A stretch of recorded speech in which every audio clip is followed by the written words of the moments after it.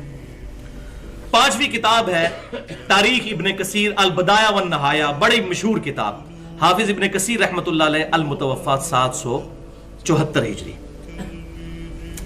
اور 6ٹھی کتاب تاریخ ابن خلدون امام ابن خلدون رحمۃ اللہ علیہ المتوفا 808 ہجری, ان کی.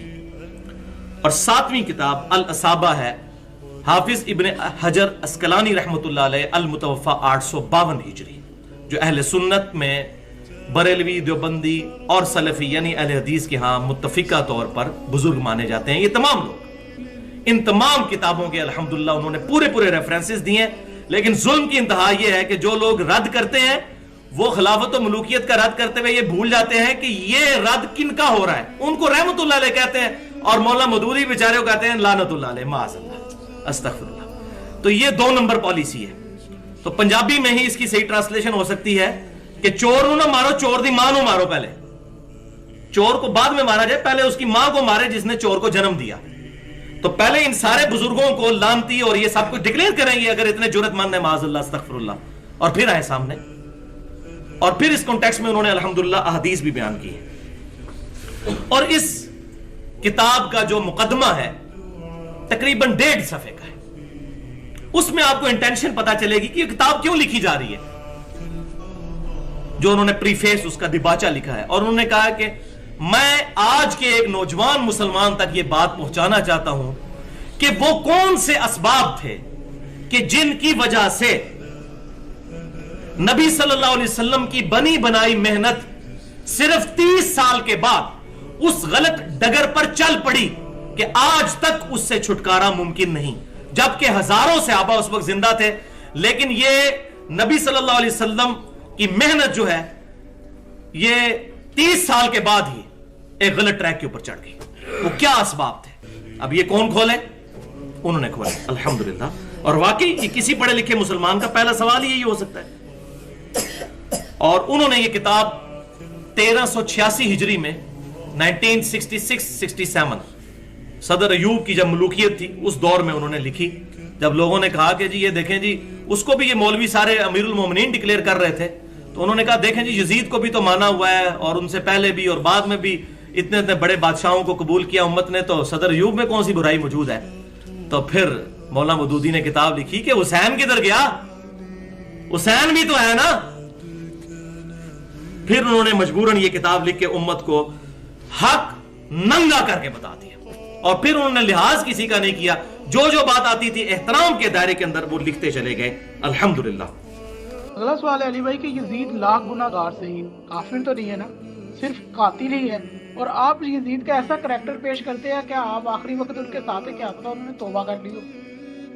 تو میں یہی جواب پھر آپ کو پیش کرتا ہوں کہ ہو سکتا ہے غلام احمد قادیانی نے بھی آخری وقت میں توبہ کر لی, اور یہی بات میں بریلویوں سے کہوں گا کہ ہو سکتا ہے شریف تھانوی صاحب نے بھی آخری وقت میں توبہ کر لی ہو, تو آپ ان کو قیب الامت مان لیں. اور میں یہی بات دیوبندیوں سے کرتا ہوں کہ ہو سکتا ہے حمزہ بریلوی صاحب نے بھی آخری وقت میں توبہ کر لی ہو, تو آپ ان کو مجدد دین و ملت مان لیں. تو مانیں گے؟ کبھی نہیں مانیں گے. تو یہ کہانی ہے, اس کے اوپر میں نے پہلے بھی بولا, ہم کافر کبھی بھی نہیں کہتے. ہم نے یہ کہا ہے کہ ابو داؤد میں حدیث ہے کہ اللہ تعالیٰ یا شرک کو معاف نہیں کرے گا یا اس گناہ کو معاف نہیں کرے گا کہ کسی نے کسی کو ناحق قتل کیا ہو, کسی مومن. وہ جو قرآن کی آیت ہے ان اللہ لا یغفر ان یشرک بہ ویغفر ما دون ذلک لمن یشاء, اس میں الفاظ ہے اللہ شرک کسی صورت میں معاف نہیں کرے گا, شرک کے علاوہ جتنے گناہ معاف کر دے گا جس کے لیے چاہے گا, جس کے لیے نہیں چاہے گا اس کو پکڑ سکتا ہے قتل ناحق پہ. حتیٰ کہ بخاری میں حدیث ہے جس نے ایک ذمی کافر کو بھی ناحق قتل کیا, وہ 40 سال کے فاصلے سے جنت کی خوشبو آتی ہوگی, وہ خوشبو بھی نہیں سنے گی. تو مسلمان کو ناحق قتل کرنے والا تو اللہ تعالیٰ چاہے تو گرفت فرما سکتا ہے. تو ہم نے کبھی بھی یزید کی آخرت کا فیصلہ نہیں کیا, نہ کرتے ہیں. آپ کسی لیکچر میں نہیں دکھا سکتے. ہم نے تو کس کو ٹاپک نہیں, ہم تو کہتے ہیں دنیا میں جو کچھ اس نے کیا ہے یا اس کے اباؤٹ ذات نے جس کے افیکٹ ہی پوری امت ہے, ہم اس کو ڈسکس کرتے ہیں. آخرت کا معاملہ کون ہوتے ہیں؟ آخرت تو اللہ کے پاس ہے. دنیا ہم ڈسکس کریں گے جو کچھ ان کا کریکٹر ہم تک پہنچے, یہ نہیں ہے. اور اس میں یہ کہنا کہ تلک امۃ قد خلت لہا ما کسبت ولکم ما کسبتم، کہ وہ ایک امت تھی گزر گئی، اس کے اعمال اس کے ساتھ ہیں، تمہارے ساتھ تمہارے اعمال ہیں، تم سے نہیں پوچھا جائے گا انہوں نے کیا کیا۔ یہ آؤٹ آف کانٹیکسٹ آیت پیش کرتے ہیں، یہ تو نیک اعمال کے بارے میں، برے اعمال کے بارے میں تو نہیں۔ برے اعمال تو قرآن خود ہائی لائٹ کرتا ہے، حضرت یوسف علیہ السلام کے بھائیوں کے نہیں کیے ہیں، تو کیا حضرت یوسف علیہ السلام کے بھائی فوت نہیں ہو چکے ہوئے تھے؟ لیکن ہائی لائٹ کیے ہیں۔ قرآن پاک تو بھرا ہوا ہے پرانے لوگوں کی غلطیوں کو ہائی لائٹ کرنے کا۔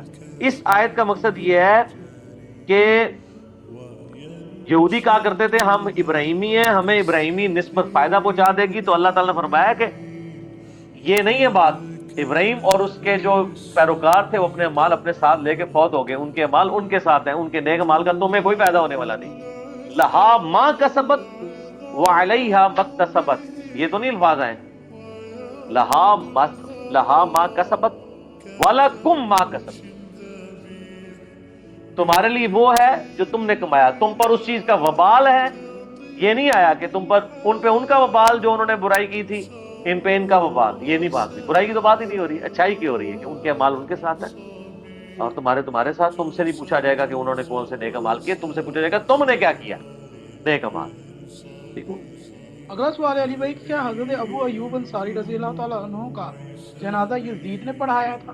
کیا انہوں نے کوئی وصیت ایسی کی تھی کہ میرا جنازہ یزید ہی پڑھائے؟ وصیت کوئی نہیں انہوں نے کی ہوئی تھی، وصیت آپ کو اگر بتا دیں تو آپ لوگوں کو ہضم ہی نہیں ہوگی کہ ان کا تو یزید کے والد صاحب کے ساتھ بھی جھگڑا رہا ہے پوری زندگی وفات تک۔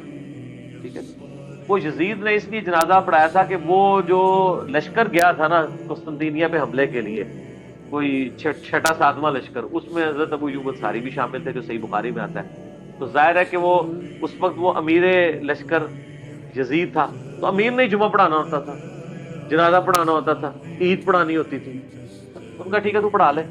تو یہ مدینے میں کون جمعہ پڑھایا کرتا تھا؟ مروان، سب و شتم بھی کرتا تھا، پیچھے حضرت حسن اور حسین جو ہے وہ جمعہ پڑھتے تھے۔ مسند ابی یعلا میں یہ ساری روایتیں موجود ہیں۔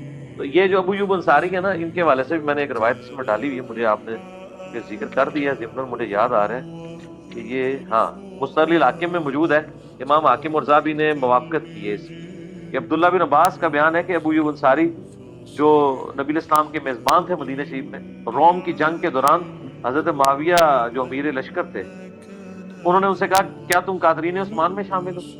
ایک پوائنٹ ہاتھ لگا ہوا تھا، کسی کے اوپر بھی کرنا ہے نا، اور ان کے ساتھ بدسلوکی کا معاملہ کیا۔ پھر غزوے کے واپسی پہ بھی یہی سلوک کیا، ان کی طرف کوئی توجہ نہیں۔ ابو ایوب انصاری نے کہا میں کون سا قاتلین عثمان میں شامل ہوں؟ تو حضرت ابو ایوب انصاری نے پھر تنگ آ کے حضرت معاویہ سے کہا کہ رسول اللہ صلی اللہ علیہ وسلم نے ہم انصاریوں سے پہلے ہی فرمایا تھا کہ تم لوگوں کو کن کن آزمائشوں سے گزرنا پڑے گا، جو بخاری مسلم میں بھی ہے کہ میں اپنے بعد فتنے بارش کی طرح نازل ہوتے ہوئے انصار مدینہ میں دیکھوں۔ تو حضرت معاویہ نے کہا کہ پھر اس وقت میں کیا حکم دیا گیا تھا؟ تو ابو ایوب انصاری نے کہا کہ نبی اسلام نے فرمایا تھا تم صبر کرنا یہاں تک کہ حوض کوثر پہ آ کے مجھے ملنا۔ تو حوض کوثر پہ کیا ہوگا؟ مٹھائی ہوگی، سحقا سحقا لمن غیر بعد۔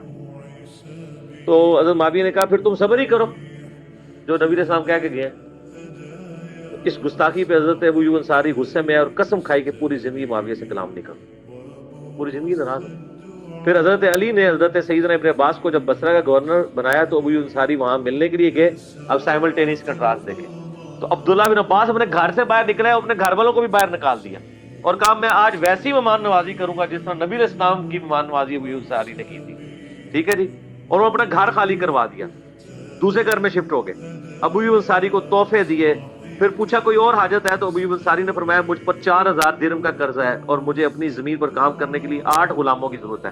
ابن عباس چونکہ گورنر تھے، انہوں نے ابو ایوب انصاری کو 20,000 درہم دیے اور 40 غلام تحفے میں دیے نبی علیہ السلام کی نسبت کی وجہ سے۔ ٹھیک ہے، یہ آپ دیکھ لیں کہ آل امیہ اور بنو ہاشم ایک بندے کے بارے میں 2 مختلف ایٹیچیوڈ ہیں۔ تو جب یہاں یہ معاملہ تھا تو وہ دین کے لیے ساتھ اٹیچ ہی رہتے تھے۔ وہ جو کہتے ہیں وہ قسطنطینیہ پہ حملہ کر دیا جی، وہ یزید لشکر میں تھا، وہ لشکر اس میں کہاں لکھا ہے بخاری میں وہ پہلا لشکر تھا؟ پہلا لشکر، اس سے پہلے اگر کوئی لشکر تھا تو وہ ابو داؤد میں ہے، عبد الرحمن بن خالد بن ولید والا، کیونکہ اس میں ابو ایوب انصاری زندہ تھے اور حدیثیں بیان کر رہے تھے۔ بخاری والے لشکر میں جس میں یزید امیر تھا اس میں فوت ہو گئے۔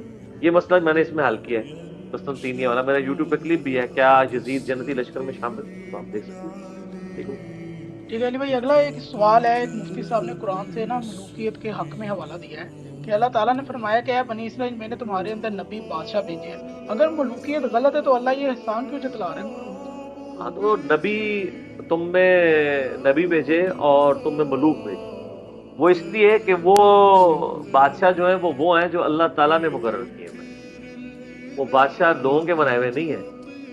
وہ قرآن پاک میں آتے ہیں سورۃ البقرہ میں کہ جو وقت کے پیغمبر تھے، اور تورات میں ڈیٹیل آتی ہے اسماعیل پیغمبر تھے، اور قرآن میں سورۃ البقرہ میں واقعہ ہے کہ انہوں نے ان سے بنی اسرائیل نے کہا آپ ہمارے لیے ایک بادشاہ مقرر کر دیں جس کی سرکردگی میں ہم یروشلم فتح کریں، تو انہوں نے طالوت کو مقرر کیا بادشاہ، اور کہا کہ یہ اللہ تعالیٰ نے بتایا کہ یہ طالوت کو مقرر کرنا۔ تو بنی اسرائیل میں جو بادشاہ مقرر ہوتے تھے وہی الہی سے ہوتے تھے، وہ حضرت سلمان علیہ السلام بھی بادشاہ تھے، حضرت داؤد علیہ السلام بھی تھے، وہ وہی الہی سے تھے، تلوار کی زور سے انہوں نے قبضہ نہیں کیا ہوا تھا، لہذا وہ بادشاہ والی مثال وہاں سے لینا اور یہ والی معاملہ اس طرح دو مختلف چیزوں کو جوڑ رہے ہیں، یہ بڑی سخت زیادتی ہے۔ یہ اسی طرح کی زیادتی ہے جس طرح کہ ہمارے حنفی بھائی کرتے ہیں نا کہ وہ رفع ایدیکم گھوڑوں کی دموں والی حدیث پکڑ کے رفع الیدین کے اوپر لگا دیتے، وہ ہاتھ اٹھانا ہے وہ یہ والے ہاتھ اٹھانا ہے، سلام پھیرتے ہوئے صحابہ کرام سلام لیتے تھے، اس کی ممانعت ہے، رفع الیدین کی ممانعت نہیں ہے۔ ادھر بھی یہ بادشاہ اللہ کے مقرر کیے میں، اگر یہ سمجھتے ہیں کہ آل امیہ اور آل عباس کے جو بادشاہ یہ اللہ نے مقرر کیے تھے، وہی کے ذریعے نبی کو بتایا تھا کہ ان کو بادشاہ مقرر کرو، تو آپ مان لیں۔ ہم تو حضرت ابوبکر صدیق رضی اللہ عنہ کے بارے میں بھی نہیں کہتے کہ ان کو نبی الاسلام نے اپنا سکسیسر مقرر کیا، صحابہ کے اجماع سے مانتے ہیں۔ نبی الاسلام نے تو اپنا خلیفہ کسی کو نہیں بنایا، اب عائشہ خود کہہ رہی ہے صحیح مسلم میں کہ نبی الاسلام نے اپنا خلیفہ کسی کو نامزد نہیں کیا، اگر وہ کرتے تو ابوبکر کو کرتے، میرا خیال ہے ان کا پوائنٹ آف ویو، اور اس کے بعد کرتے تو حضرت عمر کو کرتے، اس کے بعد کرتے تو ابو عبیدہ بن جراح کو کرتے، وہ مانتی ہی نہیں ہے۔ ہم بھی یہی کہتے ہیں کہ صحابہ کرام کے اتفاق سے، باقی میرا مسئلہ 55B دیکھ لیں، وسیع رسول کون ہے اور حدیث کرتاس کا تحقیقی جائزہ، اس میں نے کھول کے چیزیں بیان کی۔